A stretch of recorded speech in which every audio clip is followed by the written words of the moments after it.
Okay, thank you all for coming to this heritage event in the Boothouse Bar. I'd like to thank the Kenny family, particularly Brian, for having us here.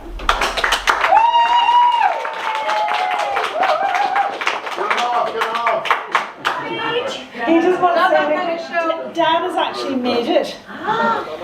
Dan, don't be skulking down there in the back. Come on up.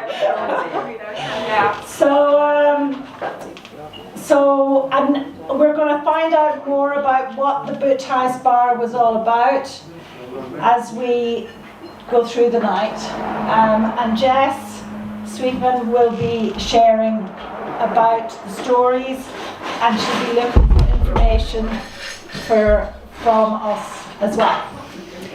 So why am I here?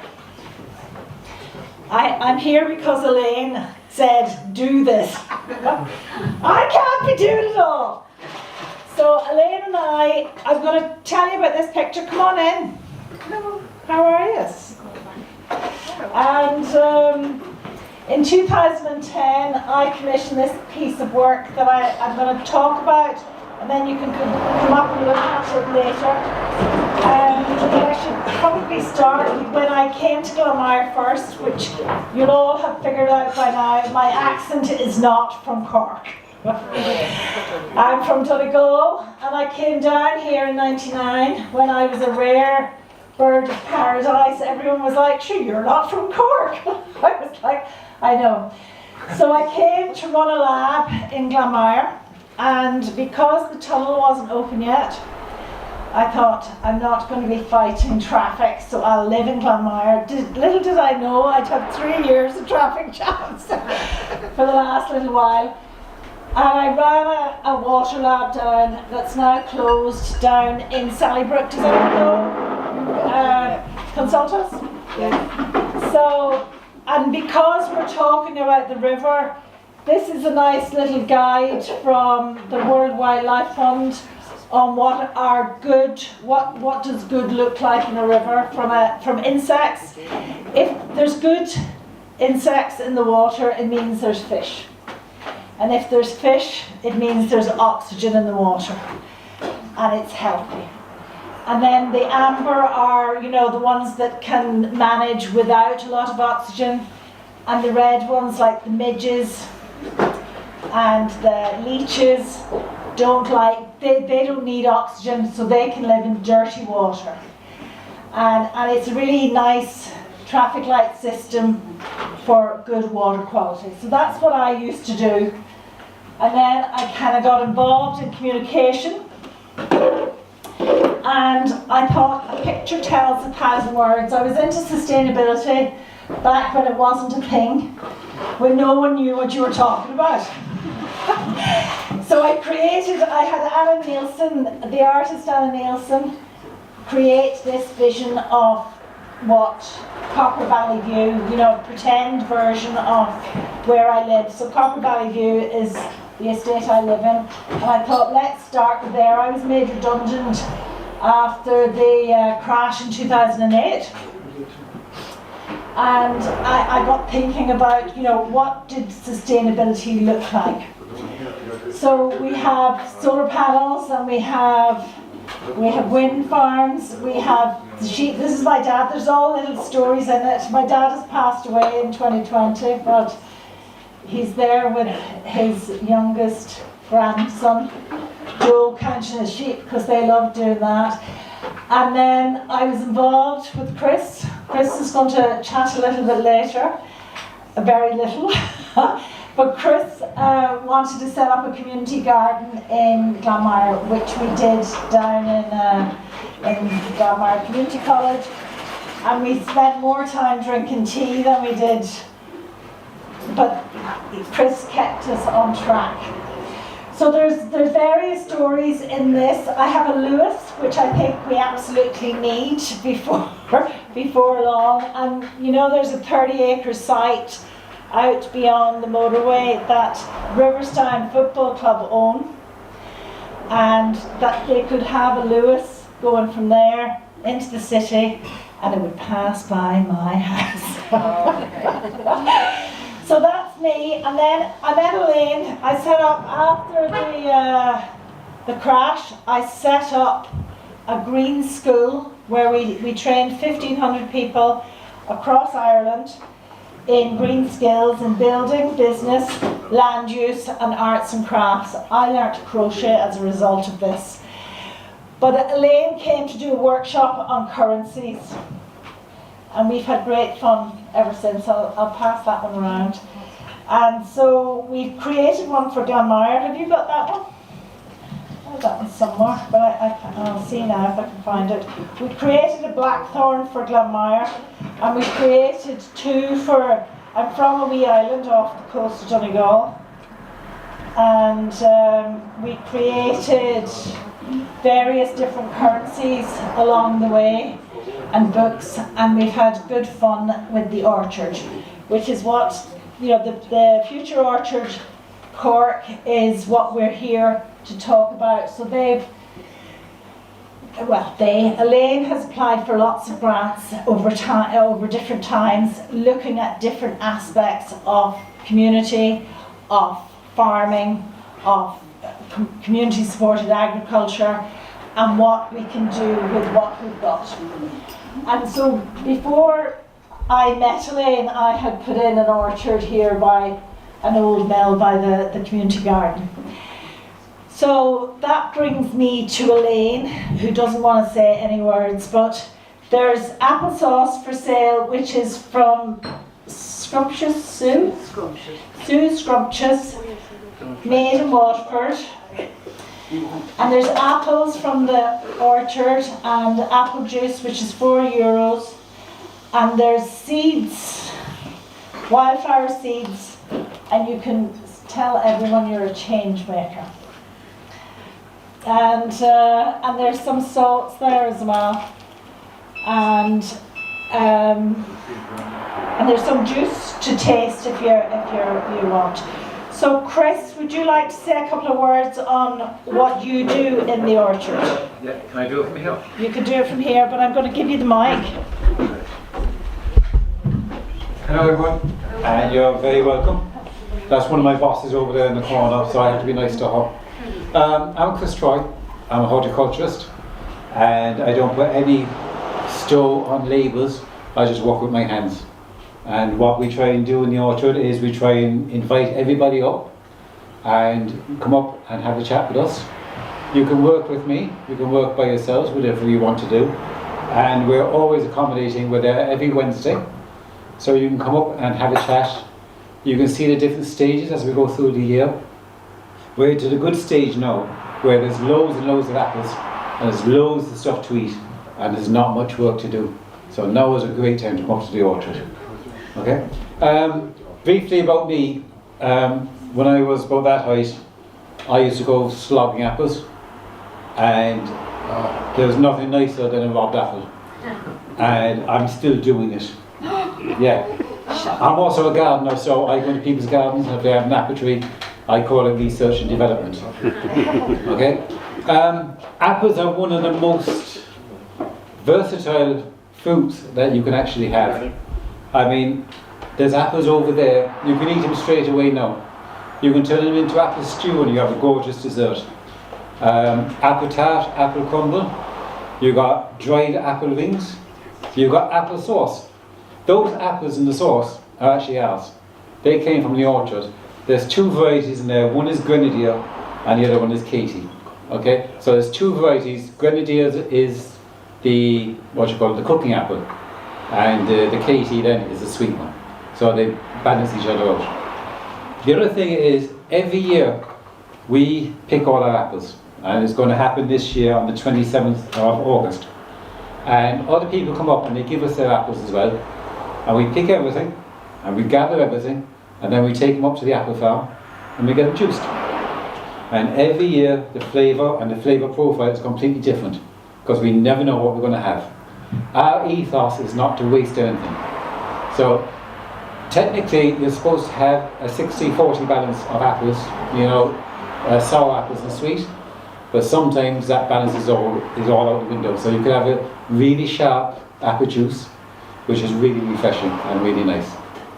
So the other thing we can do is once you've finished with the juice, if you're like me and you like cider, I mean, you can have alcohol then all year long, and it's really, really nice and really refreshing.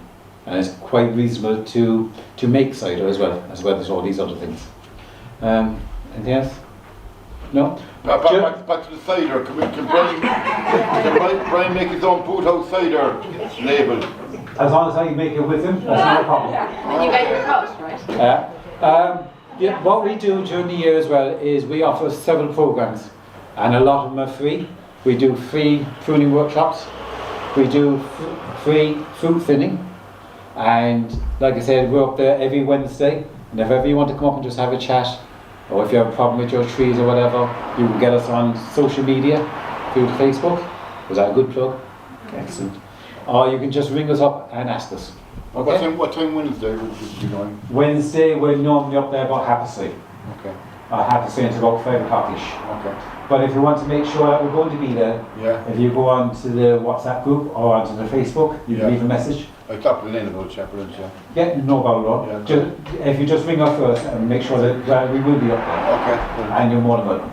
Thank you so much. Yeah. So, has anyone got any questions about my bit, or can I give this away? Excellent. Thank you very much. Thank you. Thank you, Shirley. And I suppose what we should say about the orchard is it's a hectare of land. Do you want to talk about the shareholding? It's all on our website, futureorchardcork.com. Okay, futureorchardcork.com is where you can get all the information. But I'm a shareholder, Chris is a shareholder. You know, there's actually, can we have a show of hands, Eamon? Are you a shareholder? So there's a good few shareholders around the place. So you can talk to us or you can check out the website. So is Omar here? No, his child is ill. Okay, so Omar was a question mark. He's our current chairperson. So I'm going to go to our former chairperson now, who is Eamon. Eamon McGowan, yeah? Yeah. And Eamon is going to present an award and tell us a wee story before we talk about the research project.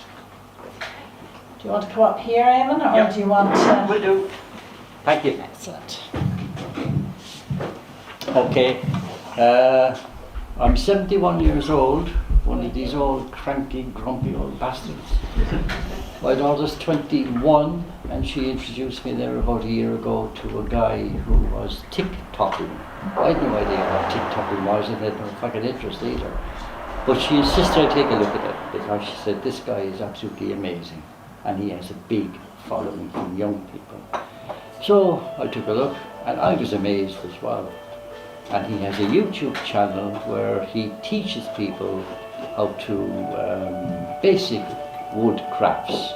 He does it in a very funny, very professional and very entertaining way, which really gets young people to look at it, which is why he has such a big following with young people. When I was with Mehan Mara, we were asked by the OPW to take a look at one of the last reed boats that was in existence. It was made sometime in 1931, 1932, but by the time they contacted us, it was up in their storage depot up in Dangan there in County Offaly, and it was in a right rag all together. So as part of the heritage of the nation, they asked us to make one. Dumbo here had to do all the technical drawings for it, which I did, but while I was doing that I also did an illustration of what they would look like actually in the water being utilised. The only 3 cultures that make them now are the Peruvian natives from Lake Titicaca, the Marsh Arabs from the Shatt al-Arab in Iraq, and unfortunately now we don't make them on the waterways of Ireland anymore. But Future Orchard would like to recognise the efforts in terms of protecting heritage and culture of Ireland through Mr. Owen Reardon, who's here with us tonight. So if you'd like to come up here and get a an award from Future Orchard.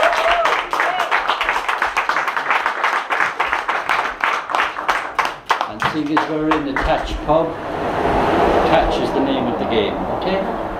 Thank you. Yeah, go, do you want to say a few words? Oh yeah, happy planned on. How's it going, lads? My name is Owen Reardon. I'm a traditional worker. I like trees standing, but when they do come down, it's nice to see them processed into useful pieces of furniture, like boats, tables, chairs, and whatever else you have, instead of just being processed for firewood, which is what we see happen to an awful lot of our trees that are storm felled. So it's beautiful to see trees being grown and coppiced for use, as well as that you're teaching young people how to use and grow these timbers for practical scenarios. I hadn't planned on giving a bit of a speech, so I'll leave it at that. Thank you.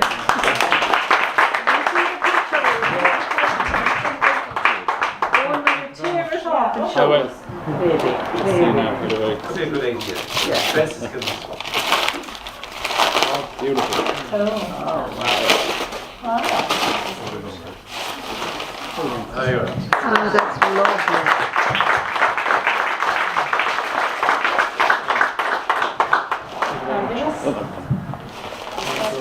Where did you see the original vote in Dangan? Is Dangan is where you said it was? When we finished making it, it went to the National Museum Went to the National Museum, is in it? Dublin, where they have probably stuffed it back into storage. That's what they do. And the one in Dangan, can you go see it, or? Oh, I don't think so. No, I think it was an absolute rag order, you know. And I mean, I'd love to see that. it's just patch of decays, you Yeah. know. I'm sure Yeah. you can be told the amount of maintenance you have to Oh my put gosh, into yeah. it. I beg Yeah, pardon? That's my wife. Oh, sorry. Oh, yeah, I can imagine. You can. Well, Yeah, the amount you know of the amount of I'd love to maintenance. see the vote, it's just like, yeah. It was a bit literally when I put my hand on it, like it was It's decaying, crumbling. is it? Yeah. Yeah. Yeah, Yeah. I'd love to see that. Well, the main Great problem we photos. had with building it was not so much the technical specifications as was with Reed. Now you have to get the right one. Yeah. You have to know where it came from, the quality of it, and obviously you have to get a good thatcher that knows exactly what they're Yeah. doing. But this was different. This wasn't like Fascinating. building a house or a roof. Sorry, it was Yeah. building a boat. You know. Yeah. And So knowing we- how to get it. Yeah, and so we had to get a lot of advice. We got it built for them, you know, Yeah. but there was a lot of technical issues Yeah, with did it. you ever take any photos? At the time, Yeah. no, we took plenty, but I don't have any. All I have is Did you is that. float it? Did you? We couldn't. We would love to have done that. Yeah. We would love to have put it in the water, but we couldn't because you just don't know what's going to happen when you take it out. Yeah. Is it going to be of museum spec quality then? You know, so it had to go as it was. You know, but that's what Yeah. the size of it. You know. Because I know one of the issues with patching is that the amount of nitrates makes it grow fast and thin, Right. and it's not strong enough. So a lot of Yeah. patchers have to import their patch. Yeah. So, and then, you know, there's all the potential pesticides or pests coming in along with the various things. So round of applause for Owen and Amy. I'm just checking the time. So, I'm going to acknowledge Mary Keogh O'Connor on the camera. Can we have a wee round of applause? And Mary doesn't want to talk, but I'm going to talk for her in that she's going to create the drone footage and the film that will come as a result of this project. So now, without further ado, I'm going to introduce Jess Sweetman, who is from Clonmire and not like me, an absolute blow-in. And she's going to tell us about the project that is the reason why we're here. Well, she's going to tell you something, but actually more ask, I think. So what we're hoping to do, and I gave myself some notes just so that I wouldn't get completely stumped. So we're hoping to produce a local publication which looks at Upper Glenmire, and in particular the area that the Future Orchard is currently on. We know that there were weirs and toll bridges, and Charles Bianconi, sorry for my pronunciation, I don't know, Coaches. He was an Italian immigrant who, as such, revolutionised Ireland's transport during the early 19th century. And the Boothouse was the last stop for the gentry to ready themselves before disembarking. And it's a perfect location to present the findings of this, when I get information from you lovely good folk, to be able to put it into the research and more pieces of the jigsaw puzzle together. So what we're hoping to do between Mary and myself we're going to create a small online publication on the built heritage, the biodiversity and the vicinity of the Upper Glenmire Bridge, the Weir and the Forest Walk. The forest, or some of the images here you'll see is literally from Elaine and Mary wandering down the river last Thursday, Wednesday or Thursday, in their waders, and I'm just impressed that they both made it out. I will say there was two gentlemen that helped them out by the bridge. That's the river up by the hairpin thing? Yeah. Oh yeah. Yeah. Walk over the barrier, walk down. So they walked all the way down, but they had a ladder to get out. Oh, okay. The two lovely gentlemen. It is a bit kind of steep. Yes. You might get the smallest room down there, it's a bit dodgy, you know. Well, look at the two lovely ladies that were a bit dodgy down there. You know, can you imagine hearing the two voices going, "Help! Anyone there?" Because I think that's how they attracted their attention. Two lovely young men put a ladder down so as we could climb out. Which, you know. But it's great to have something there to help people to walk down, isn't there? Well, I think in time you never know what it's going to be, and that's exactly, we're going to look at the past, look at what it's doing now, and then potentially talk about what maybe you folks think should be happening or could be happening, because ideas are ideas. We can't say that we'll take everything on, but there's no harm in hearing, you know, stories of what you think it has been, but what you think it could be. The area itself was planted with English oak by Lord Sarsfield, and so it feels like an ancient Irish woodland. The bridge which crosses over the river nearby was the only route to Dublin for horse-drawn coaches and was tolled, as in toll bridge, that is. And we want to be able to share the information. I have a bunch of pieces of information in a folder there if anyone wants to flick through them. But I think Susan's going to grab the pieces of paper and we'll leave a few on each of the tables. So Susan, just the stack of paper there and the pens. So if you know anything, or think you know anything, or have a story to tell about what's happened in the area over the last, your grandparents may have met there. You never know. Whatever it might be. If you share, a telephone number, an email address, I'll reach out to you in the next week or two so that I can get more of the detail and potentially have a little bit of storytelling as part of this. And I think that's most of it. Obviously, Mary, as mentioned by Shirley, is going to do more filming and various, documentation in a sort of video sense, and then we're going to hopefully host it on the Future Orchard website, and I'm trying to see where my notes are now, but if you have any pictures or anything like that from maybe years ago, you never know, you might be going through an attic or something and come across all sorts. But to reach you is through the website or how? So I'll get to that, yeah. So for now, I'm going to suggest that you give me your details, but if you do want to contact myself or Mary, it's through shandonstudios.com, and you can email us at shandonstudios@gmail.com. They're the best ways to connect with us. Ask people, do they know about Shandon Studios? Well, I'm assuming most people don't know about Shandon Studios, and now I want to pass it over to. So Mary and I started a studio space in Shandon Street just short of 2 years ago. We decided that a place that was a bakery hadn't been used as much or as well as perhaps we might be able to do it. So we have a music recording studio, we have artists' residencies, we have everything from people who simply paint, people who are moulding things into all sorts. We've had sober discos, we've had Chinese New Year! Oh yeah, Chinese New Year. So we literally had over 1,000 candles lit in the building, which you may think, oh my goodness, you can't do that, but we did check our insurance. We're just not allowed bonfires, apparently. Chinese New Year, we've had Poetry. art healing workshop, poetry weekends, all sorts.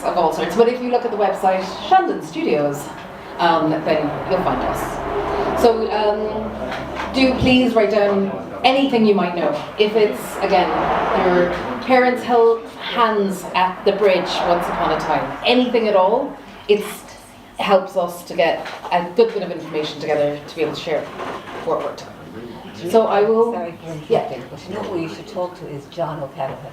write it down for me. Yeah, because I don't know his, he used it in Darcy before, but he's gone back to his home place and started it. But like, he is brilliant with the history of Upper Surely. and he walks, like when he came here first, he walks long. But like, he's contact. I noticed him. If you do great, but even if you give me his name, I'll track him down. But he would be. Thank you, Jess. Round of applause for Jess, please. And I'm going to ask Dan to say a few words, seeing that he's here. But I meant to talk about Shandon Studios. It's really an excellent place to visit at some point. Come on. And you're as well to say a few words while you're here. Or sing a song, Dan. Sing a song. I don't sing for myself.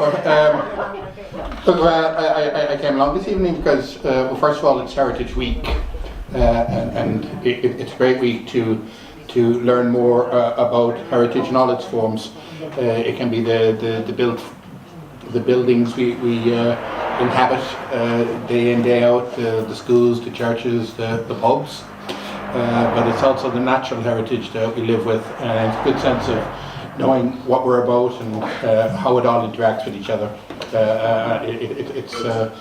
I think it's one of the more interesting weeks of the year because it allows events like this to happen and people to look inwards and ask questions of themselves, the place they live in, and what is it about those places that make them so special. And tonight's event, it kind of knits together a lot of things. I had the privilege of being Lord Mayor up until 2 months ago, and Upper Glenmire is now the outer limit of Cork City. It's where the city and Cork County interact, and I think that's going to tell its own story into the future. And I had the privilege of visiting the excellent school across the way and calling into Future Orchards Trust as part of the role I had for those 12 months.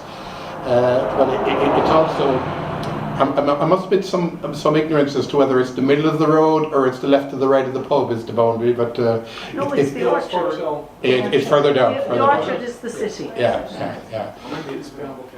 So I know we're very much on the edge here, sort of thing, but I think that's a great thing, and I think what Upper Glenmire adds to the city is the sense that it can be that buffer zone, that it can be that two communities facing one way at once, the city looking inwards and the county looking outwards, and bring that history and experience together. And I'm looking forward to how that story develops, as well as having the history and culture of Upper Glenmire intertwined into the wider area as we all develop together. I have a slight linkage, slightest of slight linkages. I was born in Chicago. My mother was born in Patrick Street, and she emigrated to the States where she worked as a nurse. And the family came back to Cork on December 29th, 1970. And the first job my mother had as a nurse was in St. Stephen's. In terms of my being ingrained into Cork society and important places and where people work and live and communities around them, that was a part of my growing up, and it's something I've always identified with. And the changes in the hospital since, when it was at one stage a general hospital. Well, it started off as a place for tuberculosis sufferers, and then it became a general hospital, and then it became a psychiatric hospital, and now there's uncertainty about whether it can be a general hospital again. So that kind of evolution, those kind of changes, that kind of ebb and flow, I think that's very much part of history and character and culture as well. I think people in Upper Glenmire can be proud of those kind of things. And there's a story to be told, and there's a story to be spun, and there's a future to be got from using all those elements. And even though I'm not a councillor for this part of the city, I have had that privilege of being Lord Mayor for the last 12 months, and if you feel that there are doors that can be open or ears that can be tweaked and voices subsequently listened to, I'd be quite happy to offer whatever support I can, because I think it's important that the story that Upper Glenmire has should be told in the best possible way, and that the potential that is Upper Glenmire is reached in the highest possible way as well. Thanks a lot.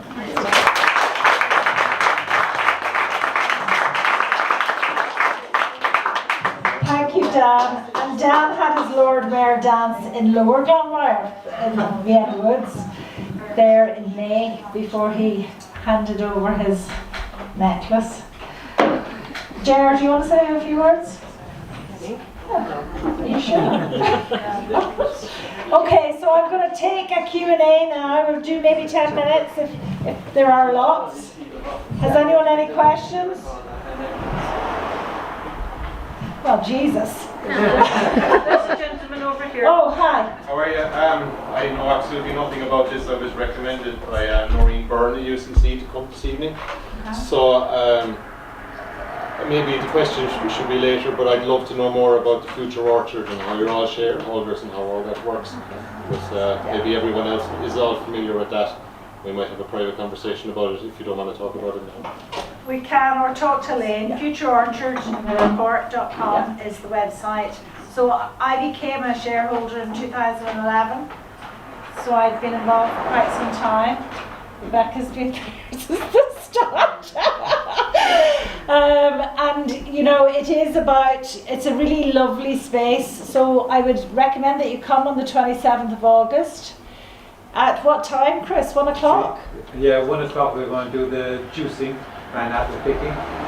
And we'll have a chat and a walk through the orchard as well at the same time. Yeah. And you have a talk as well, don't you? I do. I'm going to talk about the circular economy. Who knows what that's all about? That's how you don't put anything into the rubbish bin, that you kind of figure out what to do. And as Chris rightly pointed out, we don't like wasting things, so you know, stopping food waste is very much part of the circular economy, and I'll do a little talk on that, and on a course I do with a Manchester charity called Carbon Literacy Project, which kind of looks at what is carbon, you know, what are we doing, what's all the sustainability talk, and you know, how can I do something about it as an individual, as an organisation, or as a group like us, you know. So that's what we'll do on the 27th of August, but I'll chat to you afterwards. Any other questions? Is there any plots, are there any community plot gardens? A couple of people have asked me that. Are there any plots, is that what they're called? No, you're thinking of a lot. Yes. Is there any of them around? There's some up in, Dan's probably the better person. Churchfield.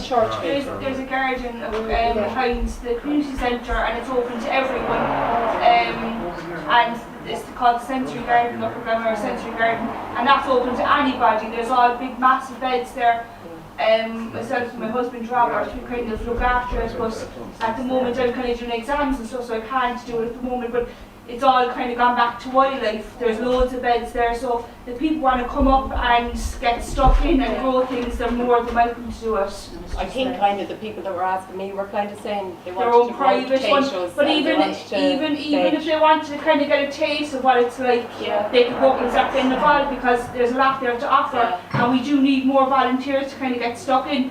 At the moment it's gone a bit wild, but it's there for, now it's just across the road, do you know what I mean? So that people should be using it even more. No, it's on the new direction. Yeah.